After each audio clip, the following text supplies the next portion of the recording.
Naam, mtazamaji wa Bongo 9 kushirikiana na Rich Media.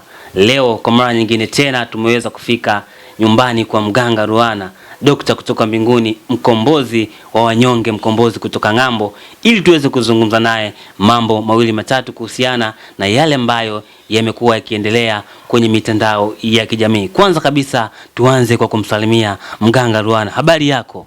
Salama, vipi hali shehe?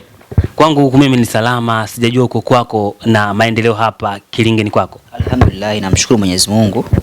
Mungu ni mwema, Mungu muweza wa yote, kwa sababu katika maisha mimi napenda kumtanguliza Mwenyezi Mungu. Bila Mungu sisi chochote. Yaani wewe hata uwe mganga nani, ujifanye wewe ni nani. Napenda kusema kwamba mganga ni Mungu, mitishamba ni imani, kwa sababu Mungu angetaka mitishamba isiwepo, isingekuwepo. Angetaka viumbe vyote visiwepo, visingekuwepo. Lakini kwa uwezo wa Mwenyezi Mungu leo tuna miti, tuna wanyama, tunakula, tunashiba. Kwa sifa zote na utukufu wake Allah Subhanahu wa Ta'ala. Naam, leo mganga Ruana nimekuja hapa Kilingeni kwako tuweze kuzungumzia moja kati ya mambo ambayo yamekuwa yakienda sana kwenye mitandao ya kijamii. Nadhani wote tumeweza kuona suala la Miriam Chilwa pamoja na ndoa yake, pamoja na kuachana na mume wake mtarajiwa ambaye ilitegemewa aweze kufunga naye ndoa. Na mara baada ya kutokea mambo kama hayo, basi tuliweza kuona kuna kijana ambaye aliweza kujitokeza kwenye mitandao ya kijamii na kusema kwamba yeye ni mume halali kabisa wa Miriam Chilwa, na yeye ndiye aliyesababisha mpaka Miriam Chilwa kuweza kuharibu ndoa yake. Na kwa mujibu wake anasema kwamba aliweza kutumia uchawi, aliweza kutumia mambo ya uganga. Kwa kile ambacho alikizungumza huyu kijana ambaye amejitambulisha kwa jina la Abdalla, tukaona tukufuate mganga Ruana, kwa sababu wewe na masuala ya uchawi ni vitu ambavyo una experience navyo kubwa. Mganga Ruana, kwako waambie watazamaji wa Rich Media pamoja na Bongo 9. Unajua mara nyingi sana watu ambao wanapenda kusema kwamba uchawi haupo wanakosea sana. Uchawi upo enzi na enzi, toka kina Nabii Suleimani walikuwa wanatumia uchawi. Uchawi upo toka kina Mtume Muhammad sallallahu alaihi wasallam walirogwa, walikuwa wanatumia uchawi. Kwa ni watu wengi sana walikuwa wanatumia uchawi. Kwa swala la huyu muimbaji wa nyimbo za Injili kwa hao wenzetu wa Kristo na swala la mahusiano, unajua ndoa kwanza ni baraka, lakini ndoa ina uadui mkubwa sana. Watu wengi sana ambapo unaona mnapoanzia ndoa mpaka mnaanzia uchumba, mnatangaza ndoa, ukishaanza kuweka tu mambo public. Ndio maana angalia hawa watu ambao wanafungua biashara za kutembeza na wanayefungua biashara kuweka sehemu moja, ni watu wawili tofauti. Biashara ya kutembeza haina uadui mkubwa sana kama biashara ya kuweka sehemu moja. Biashara ya kuweka sehemu moja, mtu anataka kufanya ubaya anakuja pale pale kwenye ofisi yako, anasimika kitu.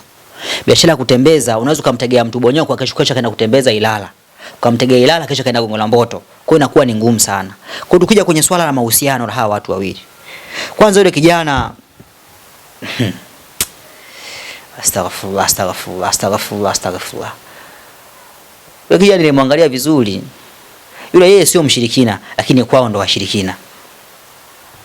Dr. Ruana, unataka kuniambia asili ya yule kijana, ukoo wake ndio umesababisha mume wa Miriam Chilwa na Miriam waweze kufarakana? Ndio maana nimekwambia yule kijana, kwa nilivyomuona mimi kwa macho yangu mimi manne, kwa sababu wengi mna macho mawili, mimi na macho mengine mawili. Yule kijana sio mshirikina, ndio maana hata ongea yake alikuwa anaongea analia. Mshirikina hawezi kulia, mshirikina anaongea kwa confidence, anajua anachokifanya. Ila kwao ndio washirikina ndio wamemtimiza yeye kufanya yale mambo. Sasa unaweza kufanya ushirikina mtu kampata au kamkosa, kwa sababu unaweza kufanya ushirikina mtu kamtia uchizi. Sasa kisha kuwa chizi umempata? Eti shehe umempata? Dr. Ruana, kwa kile ambacho tumeweza kukisikia ni kwamba kijana alikuwa na mahusiano kabla ya Rubeni ambaye ndo mume mtarajiwa wa Miriam Chilwa, ambayo ndoa yao imeweza kuelisha. Sasa kwako Dr. Ruana, kijana alichokifanya yuko sahihi ama hayuko sahihi? Kijana yuko sahihi. Huwezi kuwa na mwanamke mmekaa naye miaka 10 miaka 15 kwenye mahusiano, umefanya vitu vingi, alafu ghafla kuja kuambia mwachane. Au wewe mwanaume na mahusiano na mwanamke, mmeshashia vitu vingi, mmefanya mambo mengi, umemgaramikia sana, umemtunza sana, ghafla kuambia mwachane. Hata mimi hivyo vitu tukubaliani, mimi sikubali. Yaani mimi tu nimeshamtengeneza mtu, nimemtengeneza vya kutosha, afu ghafla kuja kuambia tuachane. Sikubali. Wewe kama ushakupata mahusiano, uwe ni mwanamke uwe ni mwanaume, mwanamke umemtengeneza vya kutosha afu ghafla anakuambia muachane na ukakubali. Wewe ni mzembe. Wewe ni mzembe. Dr. Luana, moja kati ya maswali ambayo nimekuwa nikijiuliza, inavyoonekana huyu kijana Abdalla pamoja na Miriam Chilwa ni watu ambao walikuwa na mahusiano ya muda mrefu, na inasadikika ya kwamba kijana aliweza kuingiza mistari yake kwenye ile nyimbo yanaenda, nadhani watu wengi wanaifahamu. Sasa imekuwaje tena Miriam Chilwa amemwacha kijana ambaye ametoka mbali enzi zile za ITV mpaka ameamua kwenda kuolewa na Rubeni Msukuma kutoka Tabora? Hii limekaeje? Au ndo yale tunakuja kwenye pointi yetu ile ya masuala ya uchawi? Sheikh, kwanza kabisa mambo ya mahusiano na mambo mengi sana. Sheikh, kuna watu wanatumiwa majini. Kuna watu wana majini sheikh. Mtu akishakuwa na majini sheikh, majini mabaya, majini maaba, majini subiani. Sheikh, ni watu ambao huyo mtu kwenye ndoa hawezi kudumu hata mara moja. Kwa hiyo swala la haya majini haya au uchawi, ndoa zinavunjwa, apigwa mafaraka sheikh. Hebu nikuonyeshe mfano mdogo sheikh. Sheikh, kuna vitu kama hivi sheikh. Sheikh, nakuundia kitu kama hiki. Unaona? Nakuundia kitu kama hiki. Ukiona hiki? Rijini hili. Ili nikishaliundia nikalitengeneza, nikalipa damu yake. Sheikh, wewe unabaya. Dokta, inakuwaje? Jini linakuwa kwenye karatasi? Hii kitaalamu imekaeje? Hii unaamuru kwa muda huu ni karatasi kwa sababu haina moyo. Lakini likishatengenezwa ili sio karatasi tena, kinakuwa ni kiumbe. Kwa hiyo Dr. Luana unataka kuniambia kwamba Miriam Chilwa aliweza kutupiwa jini, ndio maana akamkataa kijana wake ambaye aliweza kutoka naye mbali na akaenda kwa Rubeni Msukuma kutoka Tabora? Sheikh, kwenye uchawi hata kama angekuwa ni mkata mkaa, mtu akishafungwa vizuri, kafungwa kapigwa sinkafu. Sheikh, unafanya masiara na uchawi nini sheikh wangu? Ndio maana kila siku na wahasa watu, uwe mwanamke uwe mwanaume, kuna baadhi ya maradhi ambayo tunakumbana nayo. Sio kila maradhi ni maradhi ya Mwenyezi Mungu, maradhi mengine ni ya kichawi, maradhi mengine ni ya majini. Kuna baadhi ya vifungo vya riziki, vifungo vingine sio Mwenyezi Mungu hawezi kutufungia, tunafungana sisi kwa sisi, mambo mengine ni ya kichawi. Unaelewa vizuri sheikh? Nakupata vizuri Dr. Luana, nakupata vizuri. Mambo mengine ni ambayo inatakiwa wewe uchukue hatua. Usipochukua hatua ukafanya mambo mengine sheikh, kila siku tutakuwa tunagombana kila siku. Bana, mimi sifanikiwi, nikishika hela zikai, nikishika hela zinapitiliza. Kumbe watu washafanya mambo yao. Sasa Dr. Luana, umezungumza kwamba kuna uwezekano pande zote mbili zimeweza kutumia masuala ya uchawi na majini. Huoni ya kwamba huyu kijana Ruben anaweza kuja na comeback ambayo inaweza kusababisha ukawa ni vita kubwa kabisa ya kichawi, kwa sababu huyu ametumia uchawi na huyu ameweza kutumia uchawi na yeye kipindi chake. Huoni kama hawa watu wanaweza kuingia kwenye vita kubwa zaidi?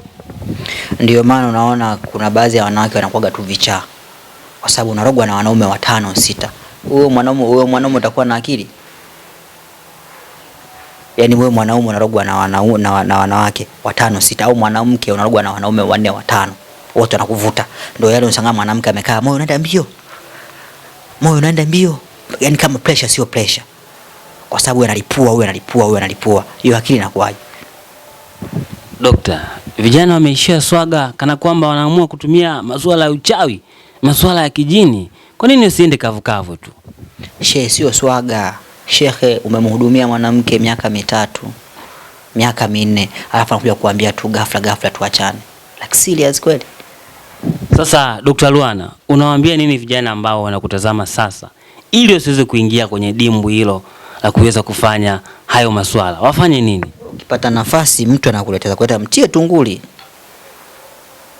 Sasa utafanya nini sasa? Sababu wanawake wenyewe wanataka kurogwa na sisi wanaume tunataka kurogwa. Sababu wanaume wanapendwa hawapendeki, wanawake wanapendwa hawapendeki. Kitu gani kifanyike? Kiufupi Dokta, unamaanisha kwamba hapo dawa ya moto ni moto? Moto. Katika maisha yako yote ukiona mtu anakufanyia husda, anakufanyia ubaya, bado unamkaribisha kuwa rafiki yako, kinachofuatia atakuua. Kinachofuata anakuua. Kwa sababu atakufanyia ubaya, utaona mwisho wa siku kana panga kunifanyia jambo baya zaidi. Jambo baya, mimi sishamfanyia matukio 4 5, hanijibu. Anapanga hapo kunifanyia kitu la kwanza na kuua. Kwa hiyo dawa ya moto ni moto. Wewe ukinifanyia mimi ubaya, tegemea na mimi nakufanyia ubaya. Wallahi tena nakuapia. Mimi kwangu ukija unakabia ndivyo ninavyokupokea. Ukija kwangu kwa moyo wa unyenyekevu, tunaongea vizuri, hakuna shida. Lakini ukija kwangu kwa kujiona wewe ni mkubwa kuliko Mwenyezi Mungu, kujiona wewe ni bora kuliko watu wengine, kwangu nakupokea hivyo hivyo.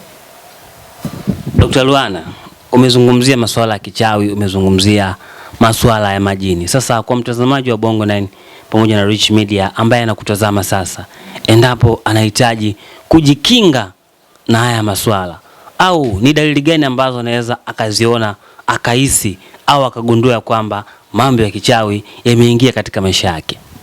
Zipo dalili kubwa 5 mpaka 10. Nitazitaja 5. Dalili ya kwanza, ukishaanza kuona njozi zako zimepotea, hauoti kabisa, yani wewe ni inna lillahi wa inna ilaihi rajiun. Dalili ya pili, ukishaanza kuona unaota ndoto unasahau. Kikawaida Mungu anatupa taarifa, au majini au mizimu tunapewa taarifa kupitia nini? Kupitia ndoto. Ndoto imebeba vitu vingi sana. Kwa dalili ya pili, ukishaanza kuona unaota ndoto unasahau, dalili ya kwamba wewe unakuelekea siku nzuri. Dalili ya tatu, kila biashara unayoifanya inakufa, wewe tayari ushaanza kupigwa mawe. Dalili ya 4, ukishaanza kuona umepanga mipango haifanikiwi, mipango 7, 8, 10 haifanikiwi, wewe tayari. Dalili ya 5, angalia idadi ya watu ambao walikuwa ni marafiki zako, unagombana na watu bila sababu. Ni mtu wa mahasira karibu, yani wewe umepigwa mfaraka wa mambo yako yote. Unaeleweka vizuri shehe?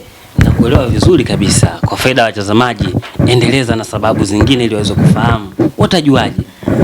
Umepigwa mfaraka. Kuna watu wanapigwa mfaraka, unafarakanishwa, hata wale yale mambo yako yote mazuri yanakufa.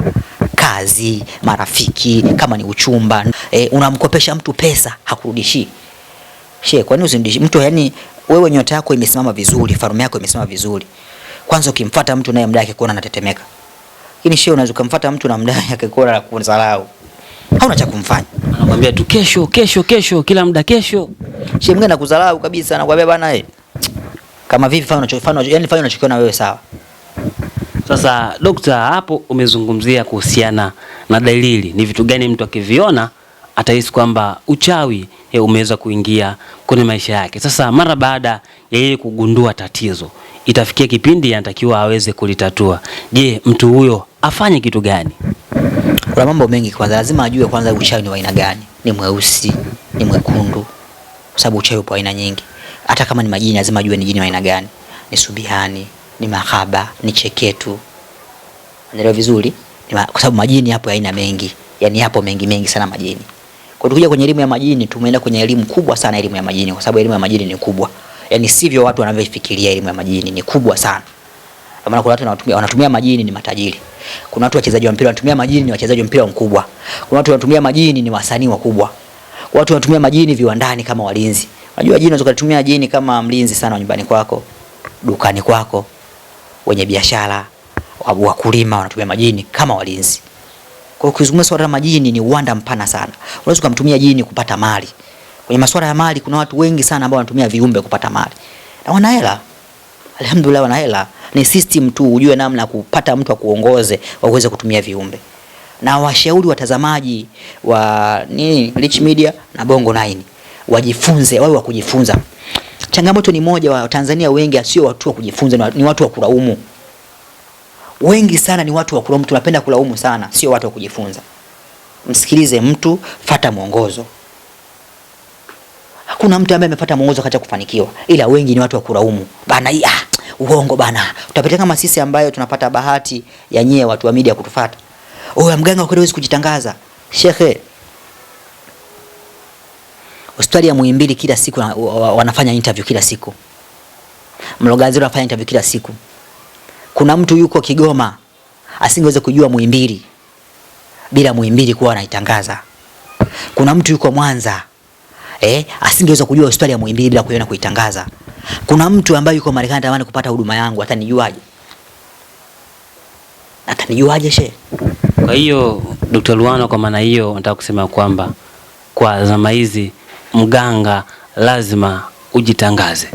Ni kweli, kwa sababu kuna mtu yuko sehemu fulani anatamani umsaidie, ana matatizo makubwa kule, kashakosa msaada, atakujuaje? Kwa sababu media ni ulimwengu ambao ni mpana sana, yani ni sema hapo kuna watu wengi.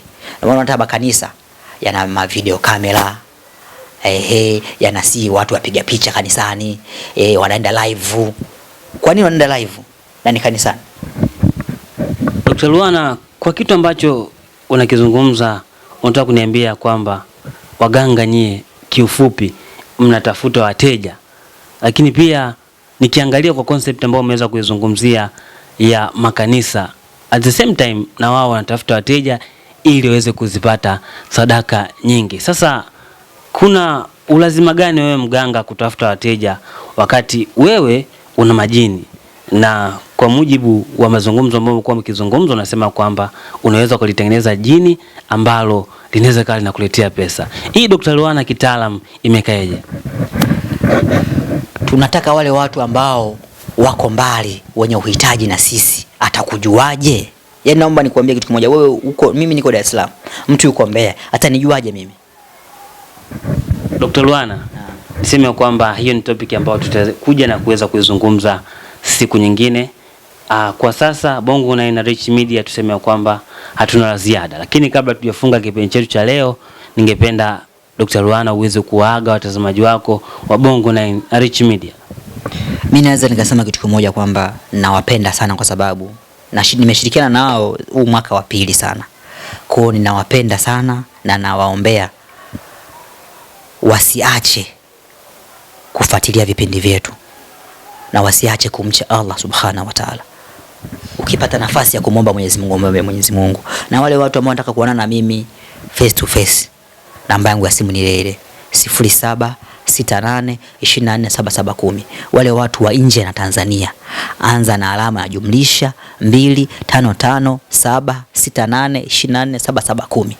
Wabillahi wa tawfiki. Naam, Dr. Luana anamaliza kwa kusema kwamba watu wamche Mungu, wamche Mwenyezi Mungu Subhana wa Ta'ala. Mimi niseme kwamba Rich Media pamoja na Bongo 9 hatuna la ziada. Kitu ambacho tungependa tukuase mpenzi mtazamaji wetu ni kwamba uhakikishe una subscribe channel zetu ili uwe unapata taarifa tofauti tofauti kuhusiana na burudani pamoja na michezo kutokea ndani na nje ya Tanzania. Kutokea mwanzo mpaka mwisho ulikuwa nami presenter wako kwa siku zote, Rich Mo TZ. Wanapenda kuniita the new presenter in town.